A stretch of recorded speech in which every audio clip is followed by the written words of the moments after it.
Hello, j'espère que tu vas bien. Je suis Jaïlza et je partage avec toi mes expériences de foi. Ça fait très longtemps que je n'ai pas posté de vidéo ici sur YouTube. Je me suis concentrée ce premier semestre vraiment sur ma nouvelle formation. Mais maintenant, je suis de retour et j'avais envie de vous faire une vidéo que je pense qu'elle est très importante. C'est la vidéo sur mon parcours scolaire et principalement sur mes 7 années d'échec, mes 4 ans de redoublement à l'université. Et c'est une vidéo, je l'espère, qui vous aidera aussi à comprendre tout ce que combien Dieu a travaillé dans le domaine des études dans ma vie, combien il y a eu des combats, combien il y a eu de la résistance, mais de la résistance de ma part. J'ai commencé ma vie scolaire à l'âge de 4 ans et puis j'ai d'abord fait la crèche, l'école enfantine en arabe. Ensuite, vers mes 7-8 ans, ma mère a décidé de me changer de système scolaire. Donc j'étais dans le système scolaire algérien. Comme l'arabe n'est pas forcément une langue qui est très mondiale, à cette époque-là, ma mère a décidé de me changer pour que j'apprenne le français et donc d'être dans un système scolaire français. Et pour ce changement, les enseignantes à l'époque avaient conseillé à ma mère de me faire doubler une année. Donc même si j'étais bonne élève et que j'avais les notes pour passer l'année, on m'a quand même fait doubler pour me laisser le temps d'apprendre la langue et de m'adapter au nouvel système scolaire. Et je pense qu'à l'époque, ça a dû faire sens pour les enseignantes, ça a aussi dû faire sens pour ma mère. Mais maintenant, avec le recul, je me rends compte que c'était pas du tout bénéfique parce que c'est un doublement que je l'ai mal vécu, puisque je l'ai vécu comme une injustice étant donné que j'avais les notes pour réussir, mais que j'ai quand même dû doubler pour m'adapter. En plus, quand on est enfant, on s'adapte vraiment très rapidement. On apprend aussi une langue très vite. On n'a pas besoin d'un an pour se faire. Mais voilà, ça c'est fait et c'était comme ça. Ensuite, un peu plus tard dans mes études, à ce moment-là, j'avais déjà 11-12 ans. Je débarque ici en Suisse, venant d'Algérie, qui est un pays d'Afrique. En Suisse, on a estimé aussi que je n'avais pas le niveau, même si j'étais dans un système scolaire français, qui est un système scolaire très bon et que même le système scolaire aussi algérien était très bon et très qualitatif. Ils ont quand même estimé qu'il me fallait doubler parce que l'année dans laquelle j'étais n'était pas équivalente à l'année suisse dans laquelle je devais être. Et là, encore une fois, je l'ai vécu comme une injustice parce que j'avais les notes pour réussir et pour en tout cas passer l'année et que j'ai dû en fait doubler juste pour une question de équivalence. Donc à partir de ce moment-là, j'avais déjà 2 années de retard. Donc 2 années de retard, ça pèse quand même. Et je pense que c'est aussi à partir de là que j'ai commencé à développer cette peur de l'échec et cette grosse peur du redoublement. Après ça, tout mon parcours scolaire s'est suivi sans aucun redoublement. Et là, à l'âge de 21 ans, je commence l'université. Comme j'avais 2 ans de retard, ici en Suisse, normalement, on commence l'université à l'âge de 19 ans. Moi, je l'ai commencé à 21 ans à cause de mes 2 ans de retard. Même si j'avais ces 2 années de retard, théoriquement, je n'avais jamais doublé de ma vie parce que j'ai toujours eu les notes pour passer. Et quand j'arrive à l'université, c'est là qui commencent mes années d'échecs répétitifs. J'avais fait des études d'économie et management. C'était ma toute première formation à l'université. Aujourd'hui, j'en suis à ma 3e.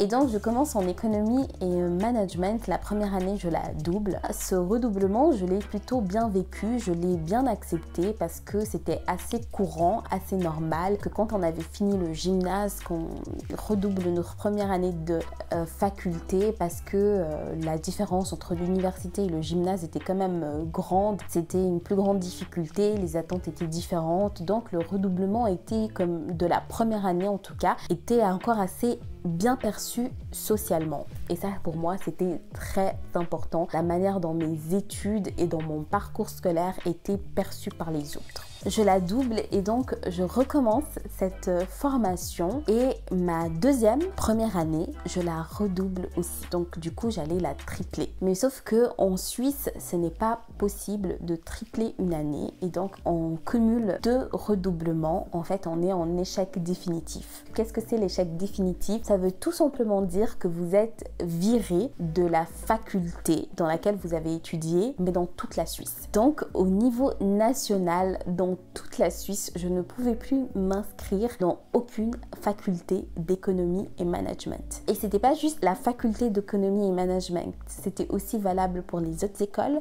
Donc je ne pouvais pas m'inscrire dans les autres écoles de gestion et je ne pouvais pas aussi m'inscrire dans des facultés qui étaient en lien avec la faculté d'économie et management. Ce qui veut dire que par exemple, en relations internationales, qui comprend aussi l'économie et management, je ne pouvais pas m'inscrire en relations internationales. Et je devais attendre 5 années avant de pouvoir me réinscrire dans une faculté en économie et management et je devais attendre 2 ans pour pouvoir m'inscrire dans une haute école de gestion. Ce qui fait qu'en fait, j'étais complètement bloquée, toutes les portes se sont fermées. 2 échecs de suite, un échec définitif, j'ai eu énormément de mal à l'avaler. À ce moment-là de ma vie, c'était tellement important pour moi, l'avenir, j'avais vraiment tout calculé, tout contrôlé et je savais exactement où je voulais aller, ce que je voulais atteindre et la personne que je voulais devenir et ce n'était pas du tout une personne comme Christ le voit. Moi, je fonctionnais vraiment avec les critères du monde. Donc pour moi, le succès, c'était une place de prestige, une place de responsabilité, une aisance financière,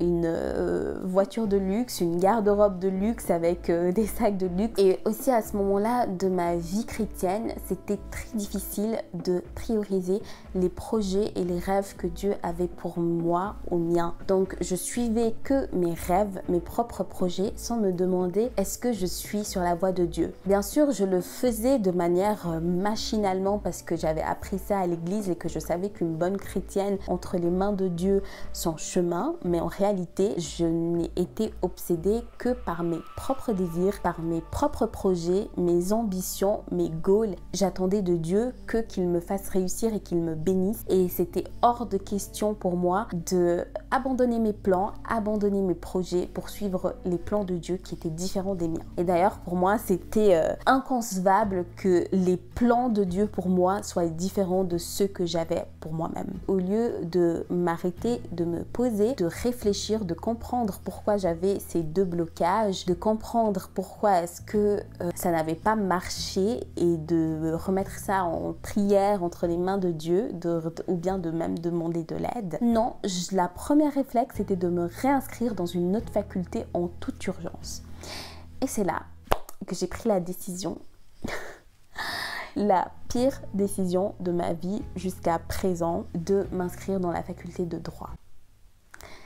Et à ce moment-là, je ne le savais pas encore, mais j'étais en train de signer pour 5 années de désert, pour 5 années de tempête. Et donc, je fais ma première année de droit et comme j'avais déjà un échec définitif en économie et management, cette année de droit, je devais absolument la réussir. Je n'avais pas le droit de la redoubler parce que sinon j'allais avoir un échec définitif, non pas de la faculté, mais un échec définitif de l'université de Genève. Donc à ce moment-là, ça veut dire que j'étais virée de toute l'université et que j'allais pas pouvoir m'inscrire dans aucune autre faculté. Et donc je fais cette première année de droit et là encore le Seigneur était en train de me dire ce n'est pas là où tu dois être, je ne t'ai pas destiné à ça, s'il te plaît arrête, et je la double. Donc là j'étais à mon 3e redoublement et à ma 3e année à l'université.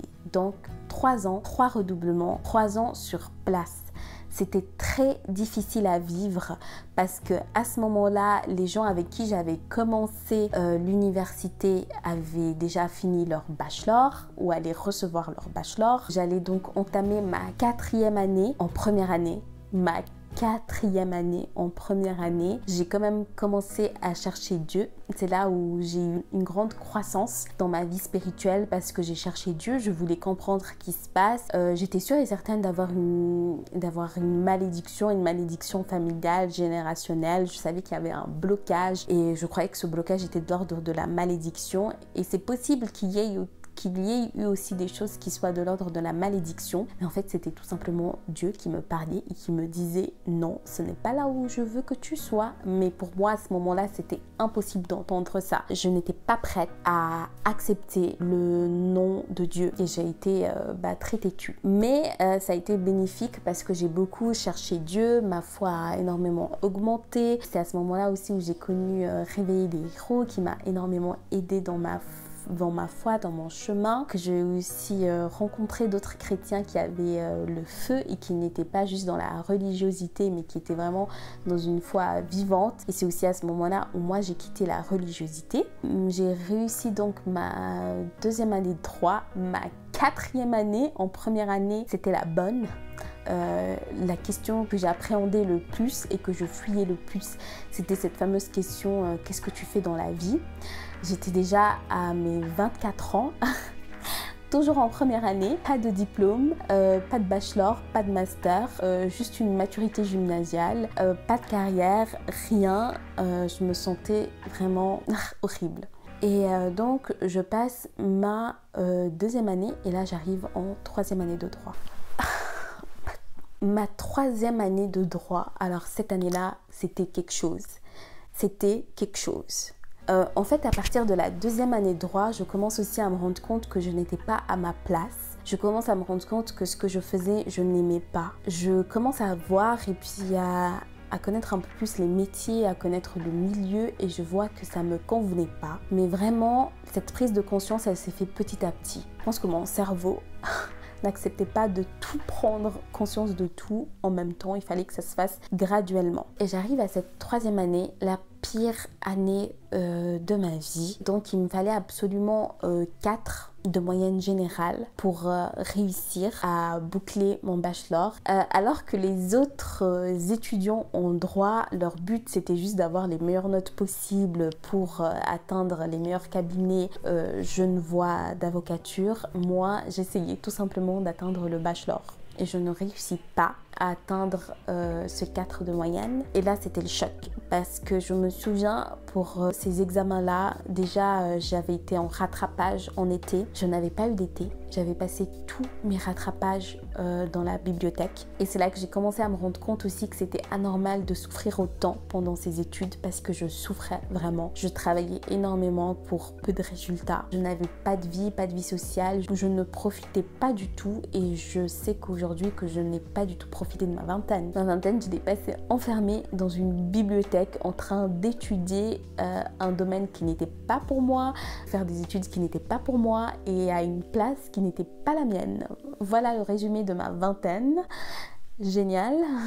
Et donc c'est à ce moment-là que je décide de quitter l'université et donc d'arrêter mes études. Du coup, de mes 21 ans jusqu'à mes 27 ans, j'étais à l'université de Genève. Donc quand même 6 années de ma vie. 6 années de ma vie à errer. 6 années de ma vie, dont 4 années, j'ai passé en première année, 4 ans. Ça a été aussi très difficile pour la confiance en soi. Déjà, les redoublements, ça brise la confiance en soi. Et après, il y avait aussi ce sentiment de honte de quitter l'université sans diplôme. D'au final, passer 6 ans là-bas, mais sans aucun fruit. Donc ça a été du temps perdu, ça a été de l'argent perdu parce que chacun de ces semestres que j'ai passé là-bas, et j'ai compté, j'ai passé en tout 14 semestres, quelque chose comme ça. Ça m'a coûté très cher, très cher, que ce soit au niveau de ma santé mentale, de ma santé physique. Ça a été vraiment des années très dures que je n'en garde pas du tout un beau souvenir, même s'il y a eu des pépites, j'ai rencontré des gens avec qui j'ai un lien jusqu'à maintenant. Et bien sûr, Dieu dans nos déserts, il met toujours des oasis. Si c'était à refaire, bien sûr que je ne referai pas. Les conseils que j'ai à vous donner, c'est vraiment prioriser la volonté de Dieu sur la vôtre. La volonté de Dieu est la meilleure pour nous. Ne recherchez pas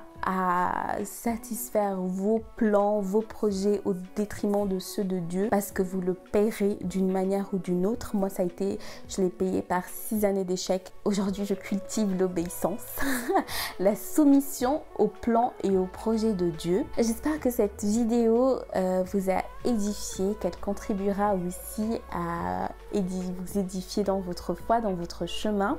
Si vous avez aussi eu des parcours scolaires atypiques, si vous avez connu de nombreux échecs, n'hésitez pas aussi à partager votre expérience en commentaire. Ça me ferait un grand plaisir de vous lire. J'aime trop lire vos commentaires. Et puis merci pour toutes les personnes qui laissent toujours un commentaire. Et nous, j'espère qu'on se retrouve tout bientôt pour une nouvelle vidéo. Bisous!